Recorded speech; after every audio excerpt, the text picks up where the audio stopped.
ఇలా ఒక దుర్మార్గమైనటువంటి పాలనని ఇవాళ చంద్రబాబు నాయుడు గారు తీసుకొచ్చేటటువంటి కార్యక్రమం చేస్తున్నారు.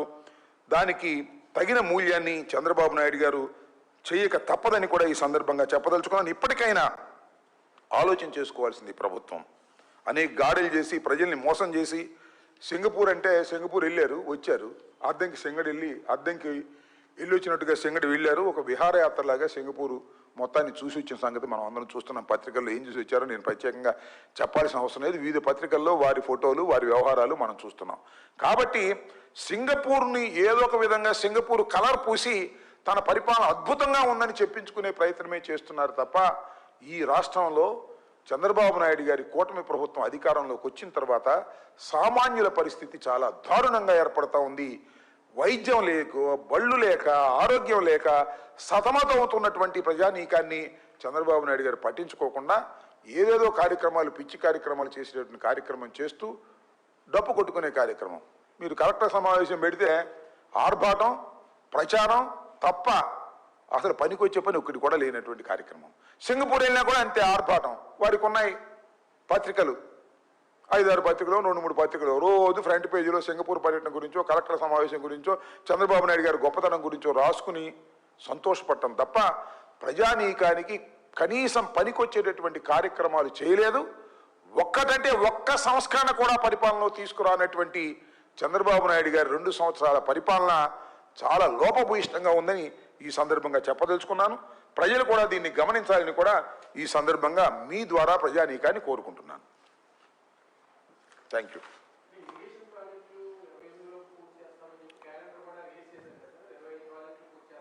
ఏది పూర్తి చేశారు చూద్దాం. ఇప్పుడు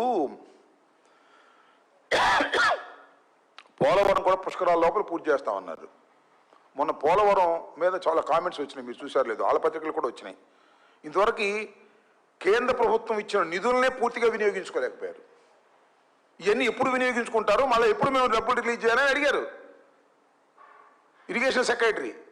మొన్న ఢిల్లీలో జరిగినటువంటి సమావేశంలో ఇరిగేషన్ సెక్రటరీ అడిగాడు, ఎప్పుడు పూర్తి చేసుకుంటారు మీరు డబ్బులు, ఎప్పుడు ఇచ్చిన డబ్బులు ఎందుకు ఖర్చు పెట్టలేదని. సాగటంలా ఈ వర్షాకాలంలోనే, ఈ ఎండాకాలంలోనే పని జరిగేది, మళ్ళీ వర్షాకాలం వస్తే పని మెత్తపడతా ఉంటుంది. అన్ని ప్రాజెక్టులు కూడా వాటి మీద చిత్తశుద్ధి లేనే లేదు. అదేమంటే ఇరిగేషన్ ప్రాజెక్టు, ముఖ్యంగా మన అందరికీ అట్రాక్ట్ అయ్యే ప్రాజెక్టు, అందరూ ఎదురు చూస్తున్నటువంటి ప్రాజెక్టు పోలవరం ప్రాజెక్టు. పోలవరం ప్రాజెక్టుని పుష్కరాల లోపే పూర్తి చేసి నీళ్లు ఇస్తా ఉన్నారు. చూద్దాం దాని గురించి ఎంతవరకు ఇస్తారో ఏంటో. నాకైతే నమ్మకం కలగటం లేదు. నేను చూశాను, కేంద్ర ప్రభుత్వం నుంచి కూడా నిధులు 10,000 కోట్ల రూపాయలు అడ్వాన్స్ ఇచ్చేటువంటి కార్యక్రమం చేశారు. అది కూడా ఎవరు, సాక్షాత్తు జగన్మోహన్ రెడ్డి గారు ముఖ్యమంత్రిగా ఉన్నప్పుడు బిల్లులు మేము ఇచ్చిన తర్వాత మీరు డబ్బులు ఇవ్వటం కాదు, 10,000 కోట్ల రూపాయలు మీరు అడ్వాన్స్గా ఇవ్వండి, అవి ఖర్చు చేసిన తర్వాత మళ్ళీ మేము తీసుకుంటామని ఒక ప్రపోజల్ని జగన్మోహన్ రెడ్డి గారు కేంద్ర ప్రభుత్వం దగ్గర పెడితే కింద పడి మీద పడి దాన్ని ఓకే చేశారు. అది అదృష్టవశాత్తు వాళ్ళ అధికారంలోకి వచ్చినప్పుడు వచ్చింది. వాళ్ళ 10,000 కోట్ల రూపాయలు రిలీజ్ అయినాయి. దానిలో 10,000 కోట్ల రూపాయలు సక్రమంగా ఖర్చు పెట్టలేక ఇంకా మిగిలిపోయింది. మిగతా డబ్బులు ఇచ్చేటువంటి పరిస్థితి లేదు. ఇది నత్తనడక నడుస్తుందనేటువంటి భావన నేనైతే చూడలేదు. కానీ పేపర్లో వచ్చినటువంటి వార్తల ప్రకారం నత్తనడక నడుస్తుంది. చివరికి ఇరిగేషన్ సెక్రటరీ కూడా మీరు ఎందుకు డబ్బులు ఇంత తొందరగా ఖర్చు పెట్టలేదని అడిగేటువంటి పరిస్థితి వచ్చిందంటే దాన్ని బట్టి ఏ విధంగా జరుగుతుందో మీరు గమనిస్తూ ఉంటారు. అన్ని ఇరిగేషన్ ప్రాజెక్ట్స్ అంతే, అన్నీ కూడా ఇరిగేషన్ ప్రాజెక్ట్స్ మేము పూర్తి చేస్తూ ఉంటున్నారు. రాయలసీమ ఎత్తిపోతల పథకాన్ని మొత్తాన్ని క్లోజ్ చేసి పారేశారు. రేవంత్ రెడ్డి గారి రిక్వెస్ట్తో రేవంత్ రెడ్డి గారికి బహుమతిగా ఇచ్చినటువంటి సందర్భం. ఇంతకన్నా దౌర్భాగ్యం ఏమన్నా ఉంటుందా? రాయలసీమ ప్రజల్ని పచ్చి మోసం చేసినటువంటి వ్యక్తి నారా చంద్రబాబు నాయుడు గారు కాదా? ఆయన కూడా రాయలసీమకు చెందినవాడే. దురదృష్టవశాత్తు ఆయన రేవంత్ రెడ్డి గారు చెబితే రాయలసీమ ఎత్తిపోతల పథకాన్ని క్లోజ్ చేసి పక్కన పెట్టేశారు. దాని మీద ఉద్యమం కూడా జరుగుతూ ఉంది రాయలసీమ ప్రాంతం నుంచి. ఇరిగేషన్ ప్రాజెక్టుల మీద ఏ మాత్రం చిత్తశుద్ధి లేని వ్యక్తి ఎవరైనా ఉన్నారంటే ప్రస్తుత కూటమి ముఖ్యమంత్రి నారా చంద్రబాబు నాయుడు గారు. ఇరిగేషన్ ప్రాజెక్టులు రాజశేఖర రెడ్డి గారు ప్రారంభించిన వాటిని కొనసాగించడం కోసం కొనసాగిస్తున్నాడు తప్ప ఆయనకి ఇరిగేషన్ ప్రాజెక్టుల మీద చిత్తశుద్ధి లేదు. వ్యవసాయం మీద చిత్తశుద్ధి అంతకంటే లేదు. వ్యవసాయం మీద నిజంగా చిత్తశుద్ధి ఉంటే ఏమండి మద్దతు ధర కోసం అన్నీ కొనాలి అవసరం లేదండి. నాకు అర్థం కాలేదు. మద్దతు ధర ఇచ్చిన తర్వాత, ఎంఎస్పి ఇచ్చిన తర్వాత మొక్కజొన్న కానీ, మరి ప్యాడీ కానీ, పసుపు కానీ, పొగాకు కానీ, మిర్చి కానీ ఏది కూడా మద్దతు ధర లేనటువంటి ఒక విషమ పరిస్థితి రైతుకి ఏర్పడితే, రైతు బజార్ని పడిపోతే, అప్పుల పాలైపోతే నువ్వు దాన్ని పట్టించుకోవు, ఇంటర్వెన్షన్ కావు. ఈ విధంగా వ్యవసాయం మీద, ప్రాజెక్టుల మీద చంద్రబాబు నాయుడు గారికి అసలు చిత్తశుద్ధే లేదు. ప్రాజెక్టులు డబ్బుగా చేద్దాం లేదా అమరావతిలో డబ్బుగా చేద్దాం అనే పద్ధతే తప్ప రైతులకు గిట్టుబాటు ధర ఇచ్చి రైతుల్ని ప్రోత్సహించాలనేటువంటి కనీసమైనటువంటి బాధ్యత కూడా విస్మరించినటువంటి వ్యక్తి నారా చంద్రబాబు నాయుడు గారని చెప్పదలుచుకున్నాను. ఏంటిది అంటే కేసులు పెట్టలేదేమో, క్రైమ్ రేట్ తగ్గట్టు ఏంటండి? ఎంత దౌర్భాగ్యం అండి, క్రైమ్ రేట్ గురించి మాట్లాడతారు. క్రైమ్స్ అన్నీ వదిలేశారు. మీరు చూశారు కదా, మొన్న ఒక విలేకరిని నడి రోడ్డు మీద చంపేశారు. సరే, ఏ విలేకరన్నా కానీ విలేకరే కదా, ఒక విలేకరిని కొట్టారు. సోషల్ మీడియాలో ఏదో చేస్తున్నారని మమ్మల్ని అరెస్ట్ చేస్తారు, అరెస్ట్ చేసి తీసుకెళ్తారు. ఎంత దౌర్భాగ్యం అండి. మొన్న తీసుకెళ్తే ఆ కోర్టు బెయిల్ ఇచ్చింది. ఆ కోర్టు బెయిల్ ఇస్తే మళ్ళీ ఇక్కడ తీసుకొచ్చారు, కొత్తపేట, అక్కడ బెయిల్ ఇచ్చారు. ఏంటిది? What is this harassment? After all ఒక సోషల్ మీడియా కేసు, ఏదో రాంగ్ పోస్ట్ పెట్టారనే ఉద్దేశం వాళ్ళది, అలా అభియోగం. దానికి ఏంటండి జైల్లో పెడతారా? 2 సార్లు తీసుకెళ్లారు కుప్పం కోర్టుకి, 2 సార్లు బెయిల్ ఇచ్చేశారు. మళ్ళీ అక్కడ రాదని చెప్పేసి ఇక్కడ తీసుకొచ్చారు, ఇక్కడ బెయిల్ ఇచ్చారు. హైకోర్టుకి వెళ్ళాం, హైకోర్టు కూడా బెయిల్ ఇచ్చారు. ఏంటిది హెరాస్మెంట్? ఏం క్రైమ్ చేశారు అది సోషల్ మీడియాలో? సో పోలీస్ యంత్రాంగాన్నంతా కూడా రాజకీయ కక్షల కోసం ఉపయోగించుకునేటటువంటి పరిస్థితి వాళ్ళ నారా చంద్రబాబు నాయుడు గారు చేస్తున్నారు. ఇది దుష్ట సాంప్రదాయం, ఇది ప్రమాదకరమైనటువంటి సాంప్రదాయం. ప్రత్యర్థి రాజకీయ పార్టీలని లాఠీలతోనూ, తూటాలతోనూ, కేసులతోనూ అణచాలని అనుకోవడం అనేది పిచ్చి పని.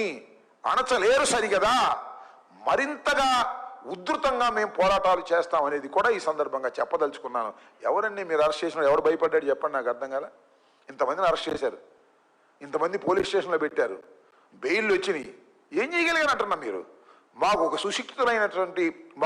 సుశిక్షితులైనటువంటి సైనికులుగా ఒక్కొక్కడు తయారవుతున్నాడు తప్ప దేనికి భయపడటానికి సిద్ధం లేదు. చంద్రబాబు నాయుడు గారు క్రిమినల్స్ను కంట్రోల్ చేయవలసినటువంటి పోలీస్ శాఖని రాజకీయాలు కంట్రోల్ చేయడానికి ఉపయోగించడం అనేది చాలా దుష్ట సాంప్రదాయం.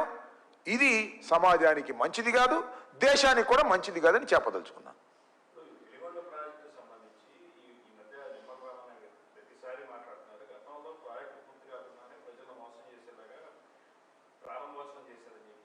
ఇప్పుడు మరి ఇప్పుడు చేయమనండి. పాపం రామానాయుడు గారు మంచి మంచి ఫోటోలు పెట్టుకుంటున్నాడు, అక్కడక్కడ దిగినట్టుగా. ఓకే, సరే, శభాష్, బాగానే ఉంది. ఏది వెలుగొండ ప్రాజెక్ట్ చేయమనండి,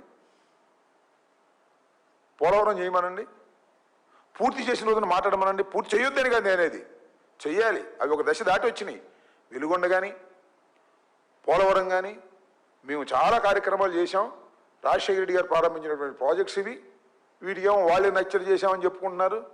ఒక్కటి ఇక్కడ గమనించాల్సిందంటే, వాళ్ళకి ఈనాడు, ఆంధ్రజ్యోతి లేదా TV5 ఇంకోటి ఉండటం వల్ల అద్భుతంగా జరుగుతుందని వాళ్ళు ఫోకస్ చేస్తారు తప్ప అక్కడ ఏమీ లేదు. వాళ్ళు ఫోకస్ చేసి అవి చదువుతున్నాం, మనం చదివి నిజమేనని భ్రమిస్తూ ఉంటారు. 4 రోజులు పోతే అర్థమైంది అంత ఫాల్స్ అని. రామానాయుడు గారు బాగానే డ్రామాలు చేస్తున్నాడు, మంచి మంచి ఫోటోలు పెడుతున్నాడు. ఆయనే మొత్తం ప్రాజెక్ట్ నిర్మాణానికి ఆయనే కూలీగా పనిచేస్తున్నట్టుగా కనపడుతున్నాడు. బాగానే ఉంది, అది ఒక డ్రామా, ప్రజలు నమ్ముతారు. ఇలాంటి డ్రామాలు కొంతకాలం ప్రజలు నమ్ముతారు. ఆయనే పళ్ళకి ఏది మట్టి ఎత్తుకున్నట్టు బాగుంటుంది డ్రామా, నేను కూడా చేయగలను. కానీ అది ఓవర్ యాక్షన్. అలాంటి ఓవర్ యాక్షన్ చేయకూడదు నా ఉద్దేశం. మంత్రులు లాంటి ఓవర్ యాక్షన్ చేయకూడదని నా అభిప్రాయం. ఆయన ఓవర్ యాక్షన్ చేయటం వల్ల బాగా ప్రచారం జరుగుతుంది. పచ్చ చొక్కా వేసుకుని, తట్ట నెత్తిని పెట్టుకుని, లేదా ఆ సొరంగంలోకి వెళ్తున్నట్టు, ఇవన్నీ బాగానే ఉంటాయి మన డ్రామాలు చూసేవాళ్ళకి. ఈ డ్రామాలు చేయటం వల్ల ప్రాజెక్టులు పూర్తి అవ్వవు. ప్రాజెక్టులు పూర్తి అవ్వాలంటే చిత్తశుద్ధిగా పనిచేయాలి. పోలవరానికి డబ్బులు ఇస్తే ఆ డబ్బులు ఖర్చు పెట్టాలి, అప్పుడు జరుగుద్ది. అంతేగాని డ్రామాలు చేస్తే లాభం? రామానాయుడు గారి లాగా మంచిదే, రామానాయుడు గారు బాగానే డ్రామాలు చేస్తున్నాడు, శభాష్, ఇంకా డ్రామాలు చేయండి. కానీ ముందు నాయన కాస్త ఆ ప్రాజెక్టులు ఓపెన్ చేసి ప్రజలకు ఇక్కడ నీళ్ళు ఇచ్చేటటువంటి కార్యక్రమం చేస్తే అప్పుడు సంతోషపడవచ్చు. అప్పుడు మీరు పెద్ద పెద్ద ఉపన్యాసాలు చెప్పొచ్చు. కానీ ఈ డ్రామాలు కొద్దిగా ఆపమని నేను కోరుకుంటున్నా. లేదు మా ఇష్టం అండి, మా ఈనాడు ఉంది, మా ఆంధ్రజ్యోతి ఉంది, మా TV5 ఉంది, మా ABN ఉంది, మా ఈటీవీ ఉంది, అన్నింటిలోనూ మా డ్రామాలన్నీ కూడా రోజు చక్కగా స్టోరీలు వేసుకుంటారంటే వేసుకోండి, మాకేం అభ్యంతరం. సోషల్ మీడియా కూడా ఉంది, వేసుకోండి మీ డ్రామాలన్నీ.